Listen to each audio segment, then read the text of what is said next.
ओम सुदेवाय। समस्त रसिक जनों को नमस्कार। आशा करता हूं आप सभी स्वस्थ और सुखी होंगे। ईश्वर आप सभी का कल्याण करे। बहुत बहुत स्वागत और अभिनंदन आपका इस श्रीमद् भागवत कथा में, और बहुत बहुत धन्यवाद हमारे साथ जुड़ने और इस भागवत कथा में हमारे सहयोगी और श्रोता बनने पर। 2 स्कंद पूर्ण हो चुके हैं। आज तृतीय स्कंद का प्रथम अध्याय उद्धव जी और विदुर जी की भेंट, इस पर चर्चा करेंगे। सुखदेव जी बतला रहे थे परीक्षित से, आगे इसी श्रेणी में वे आगे कहते हैं, सुखदेव जी ने कहा कि हे परीक्षित, जो बात तुमने पूछी है वही पूर्व काल में अपने सुख समृद्धि से पूर्ण घर को छोड़कर वन में गए हुए विदुर जी ने भगवान मैत्रेयी जी से पूछी थी। जब सर्वेश्वर भगवान श्री कृष्ण पांडवों के दूत बनकर गए थे, तब वे दुर्योधन के महलों को छोड़कर उसी विदुर जी के घर में उसे अपना ही समझकर बिना बुलाए चले गए थे। अर्थात इस तरीके का आपने एक भजन भी सुना होगा, उसमें भी यह प्रसंग है। यही का एक लोकल भजन है कि दुर्योधन की मेवा त्यागी, साग विदुर घर खायो। इस प्रकार तो वो प्रसंग यहां बतलाया गया है। राजा परीक्षित ने पूछा कि हे प्रभु, यह तो बतलाइए कि भगवान मैत्रेयी के साथ विदुर जी का समागम कहां और किस समय हुआ था।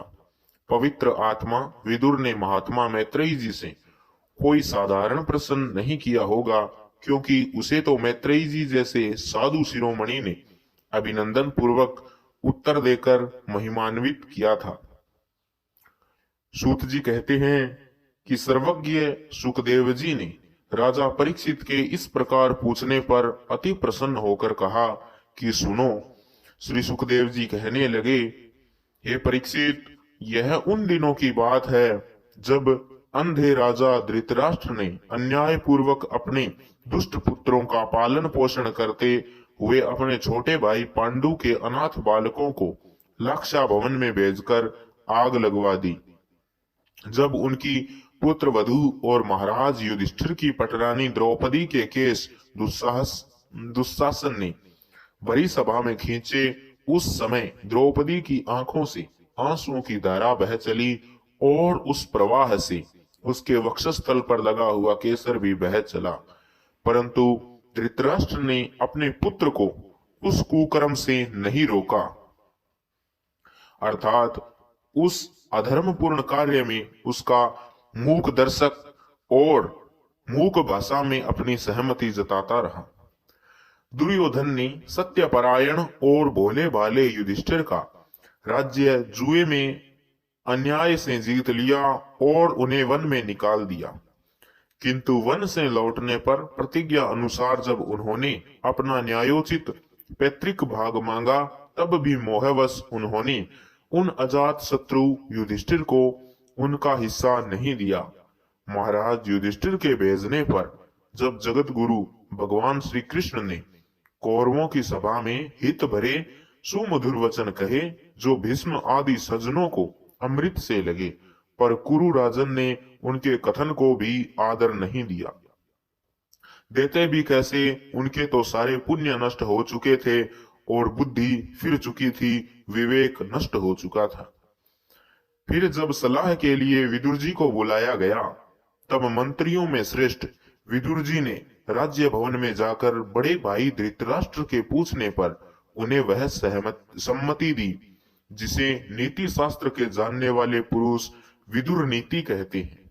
उन्होंने कहा कि हे महाराज, आप अजात शत्रु महात्मा युधिष्ठिर को उनका हिस्सा दे दीजिए। वे आपके न सहने योग्य अपराध को भी सह रहे हैं।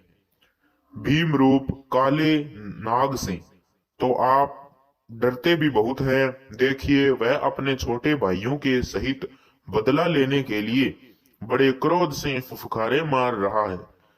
आपको पता नहीं, भगवान श्री कृष्ण ने पांडवों को अपना लिया है। वे यदुवीरों के आराध्य देव इस समय अपनी राजधानी द्वारकापुरी में विराजमान हैं। उन्होंने पृथ्वी के सभी बड़े बड़े राजाओं को अपने अधीन कर लिया है तथा ब्राह्मण और देवता भी उन्हीं के पक्ष में हैं। जिसे आप पुत्र मानकर पाल रहे हैं तथा जिसकी हाँ में हाँ मिलाते जा रहे हैं, उस दुर्योधन के रूप में तो मूर्तिमान दोष ही आपके घर में घुसा बैठा है। यह तो साक्षात भगवान श्री कृष्ण से द्वेष करने वाला है। इसी के कारण आप भगवान श्री कृष्ण से मुख होकर श्रीहीन हो गए हैं। अतएव यदि आप अपने कुल की कुशलता चाहते हैं तो इस दुष्ट को तुरंत ही त्याग दीजिए। विदुर जी का ऐसा सुंदर स्वभाव था कि साधुजन भी उन्हें प्राप्त करने की इच्छा रखते थे, किंतु उनकी यह बात सुनते ही कर्ण, दुशासन और शकुनी के सहित दुर्योधन होठ अत्यंत क्रोध से फड़कने लगे और उनका तिरस्कार करते हुए कहने लगे कि अरे, इस कुटिल दासी पुत्र को यहाँ किसने बुलाया है? यह जिनके टुकड़े खा खा कर जीता है, उन्हीं के प्रतिकूल होकर शत्रु का काम बनाना चाहता है। इसके प्राण तो मत लो, परंतु इसे हमारे नगर से तुरंत बाहर निकाल दो। भाई के सामने ही कानों में बाण के समान लगने वाले इन अत्यंत कठोर वचनों से मारमाहत होकर भी विदुर जी ने कुछ बुरा न माना और भगवान की माया को प्रबल समझकर अपना धनुष राजद्वार पर रखकर वे हस्तिनापुर से चल दिए। कौरवों को विदुर जैसे महात्मा बड़े पुण्य से प्राप्त हुए थे। वे हस्तिनापुर से चलकर पुण्य करने की इच्छा से भूमंडल में तीर्थपाद भगवान के क्षेत्रों में विचरने लगे, जहां श्रीहरि, ब्रह्मा, रुद्र, अनंत आदि अनेकों मूर्तियों के रूप में विराजमान हैं। जहां जहां भगवान की प्रतिमाओं से सुशोभित तीर्थ स्थान, नगर, पवित्र वन, पर्वत, निकुंज और निर्मल जल से भरे हुए नदी सरोवर आदि थे, उन सभी स्थानों में वे अकेले ही विचरते रहे। वे अवधूत वेश में स्वच्छंदता पूर्वक पृथ्वी पर विचरते थे, जिससे आत्मीय जन उन्हें पहचान न सके। वे शरीर को सजाते न थे, पवित्र और साधारण भोजन करते थे, शुद्ध वृत्ति से जीवन निर्वाह करते, प्रत्येक तीर्थ में स्नान करते, जमीन पर सोते और भगवान को प्रसन्न करने वाले व्रतों का पालन पोषण करते। इस प्रकार भारतवर्ष में ही विचरते विचरते जब तक वे प्रभास क्षेत्र में पहुंचे, तब तक भगवान श्री कृष्ण की सहायता से महाराज युधिष्ठिर पृथ्वी का एक छत्र अखंड राज्य करने लगे थे। वहां उन्होंने अपने कौरव बंधुओं के विनाश का समाचार सुना, जो आपस की कलह के कारण परस्पर लड़ भिड़कर उसी प्रकार नष्ट हो गए जैसे अपनी ही रगड़ से उत्पन्न हुई आग से बांसों का सारा जंगल जलकर खाक हो जाता है। यह सुनकर वे शोक करते हुए चुपचाप सरस्वती नदी के तट पर आए। वहां उन्होंने त्रित, उष्णा, मनु, पृथु, अग्नि, असित, वायु, सुदास, गौ, गुह और श्राद्ध देव के नामों से प्रसिद्ध 11 तीर्थों का सेवन किया। इनके सिवा पृथ्वी में ब्राह्मण और देवताओं के स्थापित किए हुए जो भगवान विष्णु के और भी अनेकों मंदिर थे, जिनके शिखरों पर भगवान के प्रधान आयुध चक्र के चिन्ह थे और जिनके दर्शन मात्र से श्री कृष्ण का स्मरण हो आता था, उनका भी सेवन किया। वहां से चलकर वे धन धान्य पूर्ण सौराष्ट्र, सौवीर, मत्स्य और कुरु जंगल आदि देशों में होते हुए जब कुछ दिनों में यमुना तट पर पहुंचे, तब वहां उन्होंने परम भागवत उद्धव जी का दर्शन किया। वे भगवान श्री कृष्ण के प्रख्यात सेवक और अत्यंत शांत स्वभाव के थे। वे पहले बृहस्पति जी के शिष्य रह चुके थे। विदुर जी ने उन्हें देखकर प्रेम से गाढ़ आलिंगन किया और उनसे अपने आराध्य भगवान श्री कृष्ण और उनके आश्रित अपने स्वजनों का कुशल समाचार पूछा। विदुर जी कहने लगे कि हे उद्धव जी, पुराण पुरुष बलराम जी और श्री कृष्ण ने अपने ही नाभि कमल से उत्पन्न हुए ब्रह्मा जी की प्रार्थना से इस जगत में अवतार लिया है। वे पृथ्वी का भार उतारकर सबको आनंद देते हुए अब श्री वसुदेव जी के घर कुशलता से रह रहे हैं ना। अर्थात उनका इस प्रकार कुशल समाचार पूछने लगे। हे प्रियवर, हम कुरुवंशियों के परम सुहृद और पूजनीय वसुदेव जी, जो पिता के समान उदार पूर्वक अपनी कुंती आदि बहनों को उनके स्वामियों का संतोष कराते हुए उनकी सभी मनचाही वस्तुएं देते आए हैं, आनंद पूर्वक तो है ना। प्यारे उद्धव जी, यादवों के सेनापति वीरवर प्रद्युम्न जी तो प्रसन्न है ना, जो पूर्व जन्म में कामदेव थे तथा जिन्हें देवी रुक्मणी जी ने ब्राह्मणों की आराधना करके भगवान से प्राप्त किया था। सात्वत, वृष्णि, भोज और दाशार्हवंशी यादवों के अधिपति महाराज उग्रसेन तो सुख से है ना, जिन्होंने अपने राज्य पाने की आशा का सर्वथा परित्याग कर दिया था, किंतु कमल नयन भगवान श्री कृष्ण ने जिन्हें फिर से सिंहासन पर बैठाया था। हे सौम्य, आपने पिता श्री कृष्ण के समान समस्त रथियों में अग्रगण्य श्री कृष्ण तनय सांब सकुशल तो है ना। ये पहले पार्वती जी के द्वारा गर्भ में धारण किए हुए स्वामी कार्तिक है। अनेकों व्रत करके जाम्बवती ने इन्हें जन्म दिया था, जिन्होंने अर्जुन से रहस्य युक्त धनुर्विद्या की शिक्षा पाई है। वे सात्यकी तो कुशल पूर्वक है ना। वे भगवान श्री कृष्ण की सेवा से अनायास ही भगवत जनों की उन महान स्थितियों पर पहुंच गए हैं जो बड़े बड़े योगियों को भी दुर्लभ है। भगवान के शरणागत निर्मल भक्त बुद्धिमान अक्रूर जी भी प्रसन्न है ना, जो श्री कृष्ण के चरण चिन्हों से अंकित व्रज के मार्ग की रज में प्रेम से अधीर होकर लौटने लगे थे।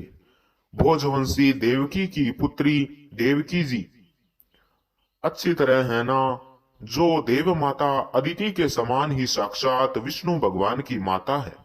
जैसे वेद त्रयी यज्ञ विस्तार रूप अर्थ को अपने मंत्रों में धारण किए रहती है, उसी प्रकार उन्होंने भगवान श्री कृष्ण को अपने गर्भ में धारण किया था। आप भक्त जनों की कामनाएं पूर्ण करने वाले भगवान अनिरुद्ध जी सुखपूर्वक तो है ना,